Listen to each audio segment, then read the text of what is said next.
Olá, boa noite, seja bem-vindo ao Jornal da Record. Deputados devem votar projeto da nova meta fiscal esta semana. Banco Central adia a fase de teste da primeira moeda virtual brasileira. Agora, no Jornal da Record.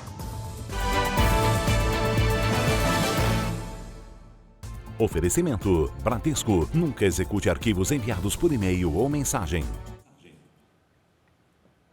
Durante reunião com líderes partidários na residência oficial da Câmara agora à noite, parlamentares decidiram votar o projeto da nova meta fiscal que vai substituir o teto de gastos ainda esta semana. O Matheus Escavazini traz as informações direto de Brasília. Oi, Matheus, boa noite. Boa noite para você, Adriana. Bom, além do presidente da Casa, Arthur Lira, líderes partidários e integrantes da Casa Civil e do Ministério da Fazenda participaram desse encontro.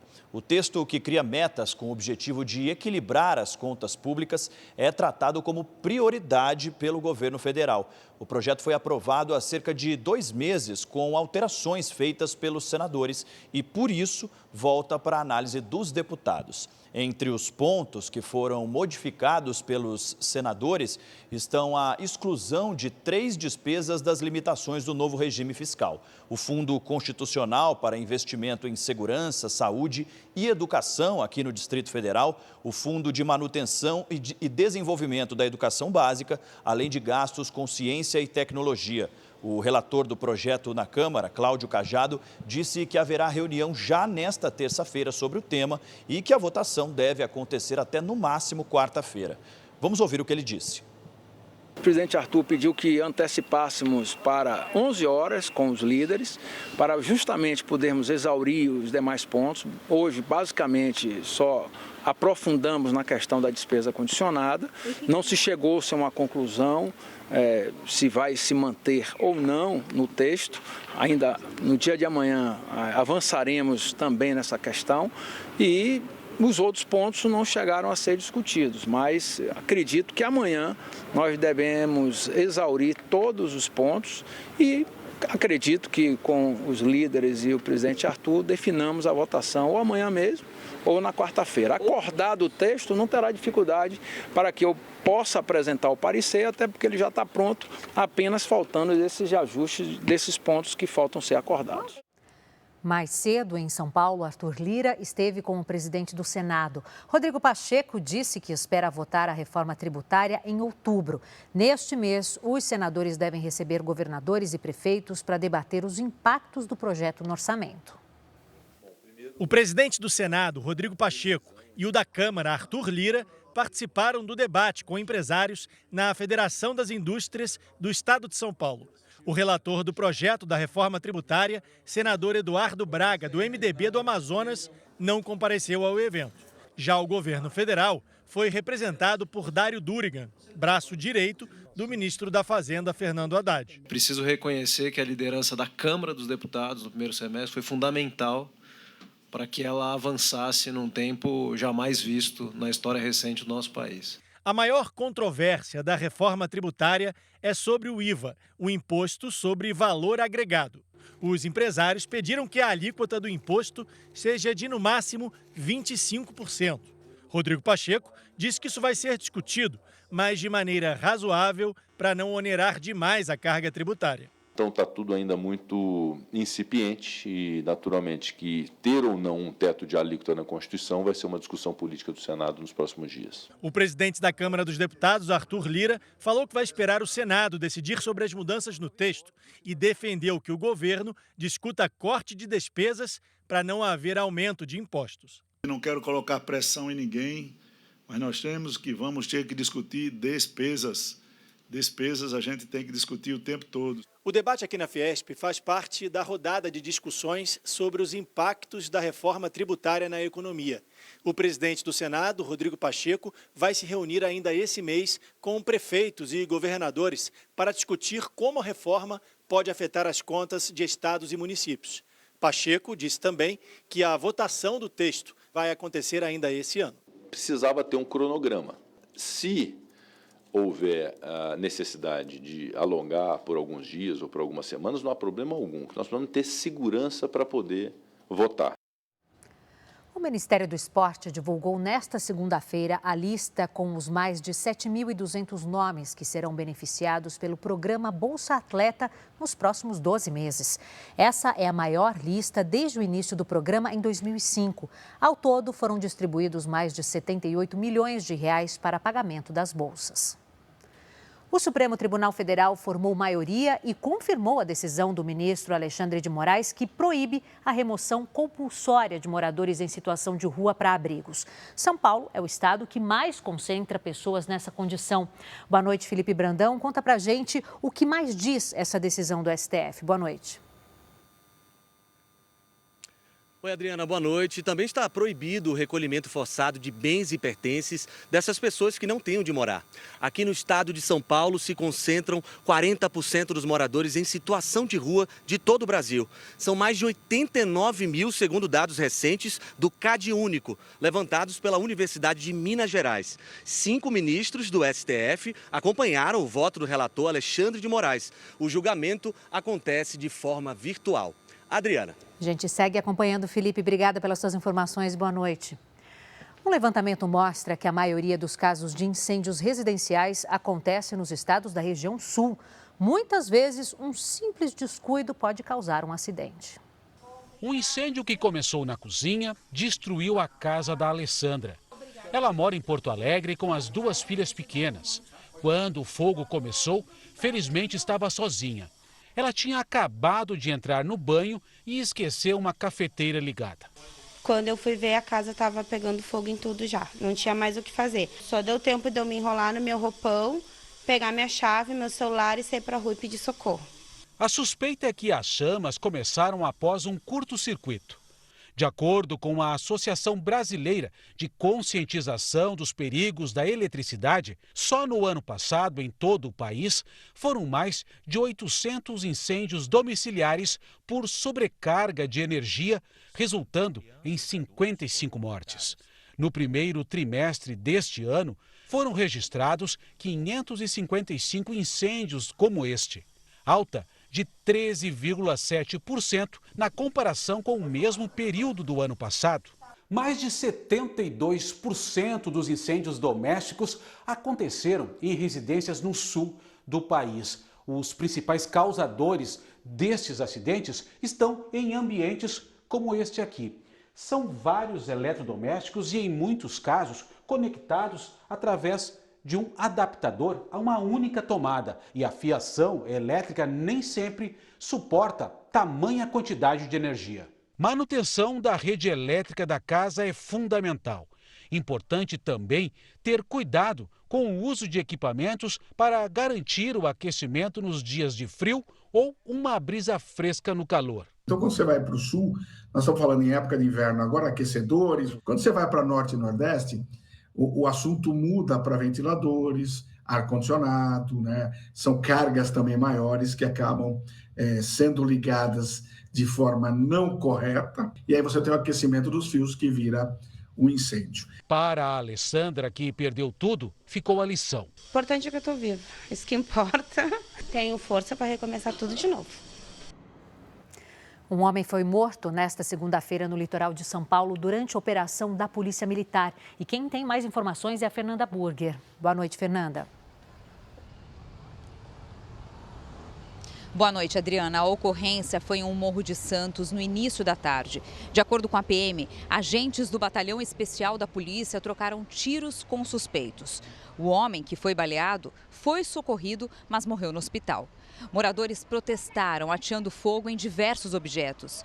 Desde o final do mês passado, quando um soldado da Rota foi morto em uma comunidade em Guarujá, a Polícia Militar realiza a Operação Escudo no litoral de São Paulo, para combater diversos crimes, principalmente o tráfico de drogas. Até esta segunda-feira, 19 suspeitos já tinham sido mortos durante a operação. Mais de 540 pessoas presas e quase 900 quilos de drogas apreendidos. Adriana. Obrigada, Fernanda. Policiais do Rio de Janeiro vão ganhar R$5 mil por cada fuzil apreendido. A decisão faz parte de uma série de medidas para tentar conter a violência no estado. O veículo suspeito é parado. Os policiais iniciam a abordagem. Atenção, desembarque todos do veículo. Motorista com a chave na mão. Motorista e passageiros são orientados a permanecer com as mãos sempre visíveis sobre o carro. Eles também são revistados. A simulação faz parte de um treinamento sobre ações nas ruas. A medida foi tomada após abordagens que terminaram em tiroteios e 3 mortes em pouco mais de 2 semanas. Tiago Menezes Flauzino, de 13 anos, e o Wendel Eduardo de Almeida, de 17, estavam em motocicletas e foram atingidos por disparos. Eloá da Silva dos Santos, de 5 anos, foi vítima de uma bala perdida em casa. Os 16 PMs envolvidos nesses casos estão afastados e participaram do curso. Nós ampliamos a nossa capacidade de treinamento efetivo para continuar fazendo um trabalho preventivo e também a reciclagem daqueles que se envolverem em ocorrências dessa natureza. O governo do Rio de Janeiro também anunciou o pagamento de R$ 5.000 para cada fuzil retirado das mãos de criminosos. O prêmio vale para policiais em serviço ou na folga remunerada. Só este ano, as forças de segurança já apreenderam mais de 360 fuzis no estado. A média é de 3 a cada 2 dias. O alvo são fuzis sem registro ou autorização de porte. Não será necessária a apresentação de suspeitos. Para este especialista, a medida pode contribuir na redução dos índices de criminalidade. O que o governo do estado está dizendo é o seguinte: eu estou priorizando a apreensão de fuzil porque eu sei o quanto isso traz de malefício para a sociedade. Então, na verdade, você está criando um ânimo dos policiais para que continuem nesse trabalho de apreensão. Um ônibus de transporte escolar tombou em uma rodovia na altura de São José dos Pinhais, no Paraná, após ser atingido por um caminhão. 25 crianças estavam a bordo. Boa noite, Franciele Azevedo. Qual é o estado de saúde das crianças, hein? Boa noite, Adriana. Das 25 crianças que estavam no coletivo, 10 tiveram ferimentos leves a moderados e foram encaminhadas a hospitais da região. Uma monitora também teve ferimentos moderados. Os demais passageiros e o motorista foram liberados sem ferimentos do local do acidente. De acordo com o Corpo de Bombeiros, que prestou socorro às vítimas, um caminhão bateu na traseira do ônibus que, com o impacto, tombou. Uma das faixas da rodovia chegou a ser interditada para o atendimento. Segundo a Secretaria Municipal de Educação, todos os alunos são de uma mesma escola que fica bem próximo aqui ao local do acidente. Adriana. Obrigada pelas suas informações, Franciele. Boa noite. A Secretaria Nacional do Consumidor, vinculada ao Ministério da Justiça, abriu um processo para investigar a agência de viagens 123 Milhas. Além disso, a empresa foi notificada e tem até 2 dias para explicar a suspensão da emissão de pacotes e passagens aéreas promocionais. O sonho de comemorar o aniversário do marido em Miami foi adiado. A Ivy é uma das pessoas afetadas pela suspensão de pacotes e passagens aéreas entre setembro e dezembro deste ano pela 123 Milhas. Diante do anúncio, a empresa está oferecendo vouchers para serem trocados. Um monte de problemas para resolver em relação ao hotel, ao carro, tudo que a gente já planejou e a gente não sabe realmente o futuro dessa viagem, né? Essa mesma incerteza ameaça os planos da Amanda e da família, que tem passagens para conhecer Orlando, nos Estados Unidos. A viagem é em janeiro do ano que vem, mas a empresa já oferece vouchers em troca do cancelamento. A Amanda mostra que ainda falta o pagamento de 2 boletos para quitar a viagem. Eles não sabem o que fazer. Eu não quero reaver o voucher. Vai reaver um voucher, como você vai comprar outra passagem? Né? Eu não tenho condições de comprar uma outra passagem já em cima da hora praticamente, que o valor ele vai 4 vezes acima do que eu paguei. A Lilian também tem viagem marcada para janeiro. Recebeu a mesma proposta, mas não concorda. Um valor de economia que nós estávamos fazendo, né? E aplicamos essa economia para poder fazer essa viagem, fazer um novo planejamento, guardar novos valores, dobrar um pouquinho os plantões, ele trabalhar um pouquinho mais. De acordo com a Secretaria Nacional do Consumidor, o reembolso deve garantir que os consumidores não tenham prejuízo e a opção por voucher não pode ser impositiva nem exclusiva. Hoje, a Secretaria Nacional do Consumidor do Ministério da Justiça abriu um processo para investigar a 123 Milhas. Segundo a pasta, a empresa vai ser chamada para esclarecer as razões dos cancelamentos em uma apuração conjunta com o Ministério do Turismo. Já o Procon encaminhou uma notificação para a agência de viagens pedindo maiores detalhes. Registrar uma reclamação no site do Procon São Paulo, procon.sp.gov.br. Para quem não tem acesso à internet, os postos do Poupa Tempo aqui na capital vão receber essa reclamação. Então, contato com a empresa, registro da reclamação no Procon. Nesse momento, eu acho que é uma atitude bastante adequada para o consumidor. O Código de Defesa do Consumidor está sendo aplicado tanto na dimensão de buscar uma solução, como também de punir a empresa, procurar imediatamente os PROCONs, os juizados especiais do consumidor, o próprio Ministério Público, porque quanto mais ações judiciais houver, é caminho de solução desses problemas. Hoje, o ministro do Turismo disse que o governo vai investigar a agência e outras que fazem o mesmo tipo de negócio. Até que ponto isso tem contribuído para o desenvolvimento do turismo e para a apresentação de programas mais justos e mais baratos para os cidadãos brasileiros empreenderem o turismo no Brasil. O Ministério do Turismo já suspendeu o cadastro da 123 Milhas no Cadastur, que é um cadastro feito por empreendedores do turismo, que possibilita a aquisição de empréstimos, de financiamentos, de leasing. Em nota, a 123 Milhas afirmou que sempre agiu com transparência e respeito aos clientes. A agência diz que as suspensões de passagens aconteceram por circunstâncias de mercado adversas. O Banco Central admitiu atraso na fase de teste do Drex, a primeira moeda virtual brasileira. Vamos voltar então a falar com Matheus Escavazini. Matheus, e quando essa primeira fase vai ser concluída, hein? Adriana, a previsão passou de fevereiro para maio de 2024. De acordo com o coordenador da iniciativa, Fábio Araújo, a preservação da privacidade tem sido um dos principais desafios dessa primeira etapa. Apesar do atraso, a expectativa é que o Drex chegue aos brasileiros no final do ano que vem ou no início de 2025. No último dia 7, o Banco Central apresentou o Drex como a futura moeda virtual brasileira.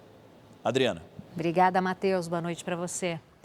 O presidente Lula está na África do Sul para o encontro dos BRICS, grupo que reúne, além do Brasil e do país africano, a China, a Índia e a Rússia. A inclusão de novos países no bloco vai ser tema de debate nesta terça-feira. O presidente Lula e a primeira-dama Janja foram recebidos com uma apresentação tradicional de um dos grupos étnicos sul-africanos. Lula não falou com jornalistas e passou o dia no hotel para ajustar os discursos que fará ao longo dos 3 dias de reuniões dos BRICS. O Conselho Empresarial do grupo, formado por representantes do setor produtivo dos 5 países membros, aprovou a tomada de recursos para investimentos que somam 156 bilhões de reais, dos quais 27 bilhões serão direcionados ao Brasil. A ausência será de Vladimir Putin, que teme uma ordem de prisão do Tribunal Penal Internacional. Ele será representado pelo chanceler russo Sergei Lavrov. Um forte esquema de segurança foi montado ao redor do centro de convenções que sediará o evento. Lula vai discutir temas como a criação de uma moeda comum em transações realizadas por países do grupo e defender medidas de redução da pobreza e da desigualdade de gênero, renda e raça. Alguns pontos controversos, como a entrada de novos integrantes no bloco, também estão em pauta. 22 países mostraram interesse em fazer parte dos BRICS. Nos bastidores, a África do Sul já se mostrou contrária à inclusão da Etiópia, mas não se manifesta publicamente para não aborrecer a China, que é favorável à ampliação do grupo. Lula poderá fazer concessões aos chineses desde que eles se comprometam com o apoio à reforma no Conselho de Segurança da ONU com uma cadeira permanente para o Brasil. Na manhã desta terça-feira, antes da abertura do evento, Lula recebe dirigentes de multinacionais e conversa com representantes do CNA, o maior partido político sul-africano. Depois da cúpula dos BRICS, Lula ainda vai cumprir a agenda em Angola e São Tomé e Príncipe. A Polícia Federal quebrou as senhas e conseguiu acessar os telefones celulares de Frederic Wassef, advogado do ex-presidente Jair Bolsonaro. Wassef é investigado no caso das joias recebidas pelo então presidente. Os 4 celulares usados por Frederic Wassef foram apreendidos na quarta-feira passada. O advogado de Jair Bolsonaro não forneceu as senhas, mas a perícia da Polícia Federal conseguiu acessar os dados. Entre os aparelhos está o suposto telefone exclusivo para conversas entre o Assef e Bolsonaro. O advogado é investigado pela recompra de um relógio de luxo, avaliado em R$300 mil, que foi dado de presente pelo governo da Arábia Saudita. O item foi vendido nos Estados Unidos num suposto esquema ilegal que seria organizado por Mauro Cid, ex-ajudante de ordens de Bolsonaro. A Polícia Federal também conseguiu acessar o conteúdo do telefone do general Mauro Lorena Cid, pai de Mauro Cid. Os investigadores devem periciar ainda um computador apreendido na casa do militar, no Rio de Janeiro.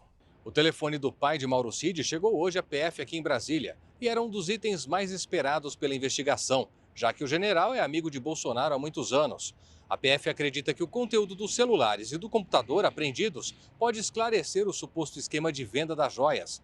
Investigadores afirmam que, a depender do que for encontrado, o próximo passo pode ser um pedido de apreensão do passaporte de Bolsonaro e até o bloqueio das contas do ex-presidente. São vários temas que estão em apuração e cabe a mim garantir ao povo brasileiro que a investigação é técnica, séria, isenta e ela está sendo bem conduzida no sentido de não haver nenhum tipo de interferência externa, nem no sentido de haver perseguições, nem no sentido de haver proteções. Preso desde maio, Mauro Cid também não vai poder receber a visita do pai. A decisão é do ministro Alexandre de Moraes, do Supremo Tribunal Federal, que proibiu qualquer forma de contato entre os investigados. As defesas de Jair Bolsonaro, do general Mauro Lorena e a de Mauro Cid não retornaram os nossos contatos. O advogado Frederic Wassef não foi localizado. O hacker Walter Delgatti Neto foi condenado a 20 anos e 1 mês de prisão pelo vazamento de conversas de autoridades ligadas à Operação Lava Jato. As recentes declarações de Delgatti na CPI do 8 de janeiro e os depoimentos que prestou à Polícia Federal fizeram o presidente Lula cobrar os comandantes das Forças Armadas no fim de semana. Outras 5 pessoas também foram condenadas pela 10ª Vara da Justiça Federal de Brasília. O hacker Walter Delgatti teve a pena mais dura, com 20 anos e 1 mês de prisão, pelo vazamento de conversas de autoridades ligadas à Operação Lava Jato. Segundo o juiz responsável pela decisão de hoje, Delgatti queria vender esse conteúdo para a imprensa por R$200 mil. No momento, Delgatti está preso preventivamente por outra investigação, a que apura se ele foi pago pela deputada Carla Zambelli para invadir os sistemas do Conselho Nacional de Justiça e outros do Judiciário. Na semana passada, no segundo depoimento que deu à Polícia Federal, ele disse que esteve 5 vezes no Ministério da Defesa, a pedido do então presidente Jair Bolsonaro. Segundo Delgatti, ele era recebido pelo então ministro Paulo Sérgio Nogueira e os assistentes dele. O hacker afirma ainda que era orientado a entrar no prédio pela porta dos fundos para não precisar se identificar e usava máscara para não ser reconhecido. Diante das informações confirmadas pela defesa de Delgatti, o presidente Lula se reuniu no fim de semana com o ministro da Defesa, José Múcio Monteiro, e os 3 comandantes das Forças Armadas. Lula cobrou responsabilização de todos os militares que tenham cometido irregularidades na gestão Bolsonaro. Apesar disso, auxiliares do presidente não acreditam em punição por parte das Forças Armadas. Há pouco mais de 2 semanas para as comemorações militares de 7 de setembro, a festa deve ser apenas protocolar por conta dos desgastes com as Forças Armadas. O presidente Lula quer que o desfile seja o mais curto possível e determinou que a Polícia Federal não participe da comemoração em Brasília. A direção da PF já definiu que a corporação também não fará parte de desfiles em outros estados. A Universidade de São Paulo, a USP, lançou nesta segunda-feira um novo centro de estudos voltado para a análise das instituições brasileiras. O presidente do observatório será o ex-ministro do Supremo, Ricardo Lewandowski. O Centro Observatório das Instituições Brasileiras será um fórum permanente que tem como objetivo analisar e aperfeiçoar o desempenho das instituições nacionais. Claro que nós queremos que este seja um instituto inclusivo, não uma torre de marfim dentro da universidade. É um instituto, um observatório aberto a todos. Estamos esperando as colaborações de todos os setores da universidade. Especialistas brasileiros e estrangeiros farão parte do grupo que irá propor debates e desenvolver atividades científicas em busca de uma melhor qualidade das instituições. A deputada Carla Zambelli se tornou ré pelos crimes de porte de arma de fogo sem autorização e constrangimento ilegal. A decisão foi do Supremo Tribunal Federal. O caso aconteceu no ano passado, quando Zambelli, que estava armada, perseguiu um homem em São Paulo na véspera do segundo turno das eleições. A defesa da deputada afirmou que confia na inocência dela e que vai apresentar as provas necessárias para mostrar que Zambelli não cometeu nenhum crime. Após ameaças de morte recebidas por parlamentares, a Câmara Municipal de Belo Horizonte reforçou a segurança no prédio. Boa noite, Virgínia Nalon. Conta pra gente quais outras medidas foram tomadas, hein? Oi, Adriana, boa noite para você. Também está restrito o acesso do público na Câmara. A entrada só será liberada em casos específicos de reuniões nos gabinetes dos vereadores. Essas decisões foram tomadas após a informação de que vereadores receberam ameaças por e-mails. A presidência da Câmara Municipal de Belo Horizonte, em conjunto com a Superintendência de Segurança, enviou um ofício pedindo a presença ostensiva da Guarda Municipal na Câmara e também no entorno dela. Além disso, 2 vereadoras, Cida Falabella e Isa Lourenço do PSOL, vão ter escolta de seguranças armados. Tudo isso por tempo indeterminado até que haja avanço nas investigações sobre as ameaças. Adriana. Tá certo, Virgínia. Obrigada, viu? Boa noite para você. 386 brasileiros aguardam na fila por um transplante de coração. É o caso do apresentador Fausto Silva, que entrou na lista e está à espera de uma doação. Internado desde o começo do mês, ele trata uma insuficiência cardíaca em um hospital de São Paulo. Uma notícia difícil de receber. Ele falou assim para mim: Marcinho, eu tenho uma coisa para te falar. Com esse coração, você não chega a 2 meses. Vamos para o transplante? Eu falei, vamos. Foram 15 dias até que aparecesse um coração compatível para a dona Márcia fazer a cirurgia. Uma espera angustiante. Cada dia você pensa que não vai ver o dia seguinte. Tanto é que até hoje eu acordo e primeiro agradeço de estar abrindo meus olhos. Márcia Maluf foi a primeira mulher a receber um transplante de coração no Brasil, em 1996. É a mesma operação que o apresentador Fausto Silva aguarda para fazer. O diagnóstico foi divulgado pela equipe médica que cuida de Faustão, internado desde o dia 5 de agosto por insuficiência cardíaca. Um boletim médico informou que ele está fazendo diálise e tomando medicação e que precisa passar por um transplante cardíaco. O nome de Fausto Silva já foi incluído na fila única de transplantes do Brasil. A espera por um doador pode chegar a 1 ano e meio. A prioridade desta lista é definida de acordo com quem está mais tempo na fila e pelo tipo sanguíneo. Mas outras pessoas podem passar na frente, dependendo da gravidade do caso. Atualmente, 386 pessoas estão à espera de um coração no Brasil. Segundo dados da Associação Brasileira de Transplantes de Órgãos, de janeiro a março deste ano, foram feitas 20 cirurgias desse tipo no país. De acordo com o Ministério da Saúde, quase 66 mil pacientes aguardam por doações de órgãos no Brasil. No ano passado, foram 16.733 cirurgias. Só este ano, mais de 11 mil pessoas realizaram transplantes.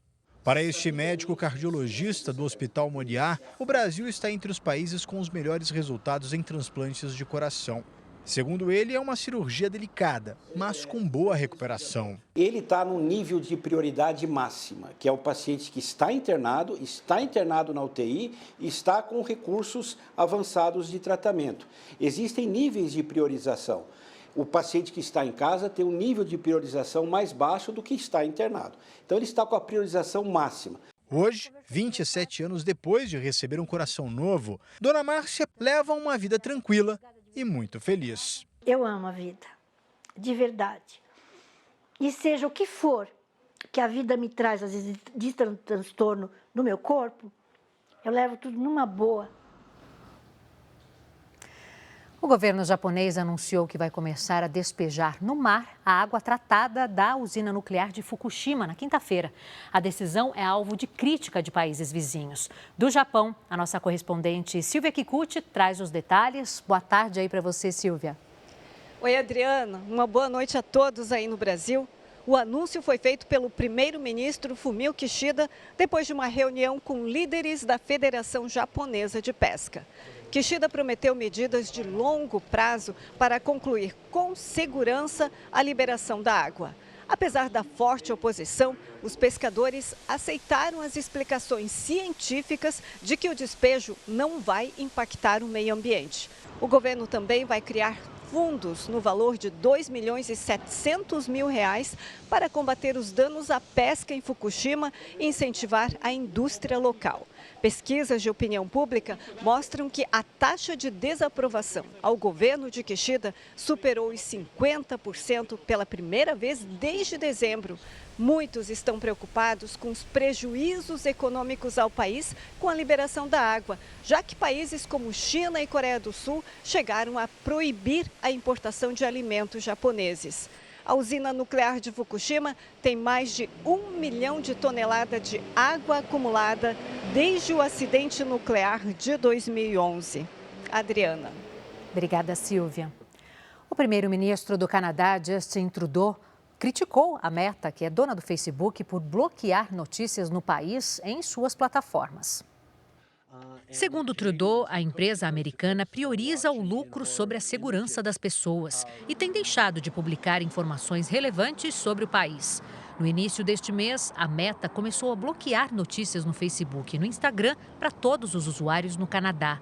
O bloqueio foi uma resposta a uma lei canadense que exige que as plataformas digitais paguem as editoras de jornais locais pela publicação de artigos e notícias. A Meta não comentou sobre as novas críticas. A Ucrânia agradeceu a doação de caças para auxiliar no combate à guerra contra a Rússia.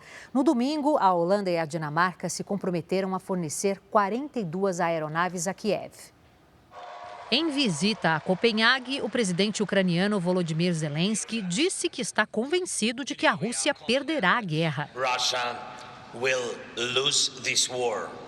O modelo F-16 de fabricação americana pode chegar a mais de 2.000 quilômetros por hora e é capaz de disparar mísseis e munição. Um treinamento começou a ser oferecido aos pilotos ucranianos no começo deste mês. No entanto, a entrega das aeronaves ainda não tem uma data. O governo russo reagiu, dizendo que a decisão dos dois países europeus de fornecer o armamento agravaria o conflito. A tempestade Hillary perdeu força, mas ainda causou estragos na Califórnia, nos Estados Unidos. As fortes chuvas deixaram ruas e estradas intransitáveis. Em algumas regiões, houve deslizamento de terra. 25 milhões de pessoas estão sob alerta para inundações. De volta ao Brasil, no único jogo desta segunda-feira, Goiás e Atlético Paranaense empataram no encerramento da 20ª rodada do Brasileirão, com direito a golaço do atacante Vitor Roque. O Atlético saiu na frente na velocidade, no corte e no chute no ângulo de Vitor Roque. No segundo tempo, o Goiás foi buscar o empate com o Alisson. Final 1-1. O Atlético Paranaense é o 6º colocado e o Goiás o 15º. Esse foi o Jornal da Record. Ouça essa e outras edições dos boletins do JR 24 Horas, agora também nas plataformas de áudio. Você fica agora com o programa Entre Linhas. Uma ótima noite para você.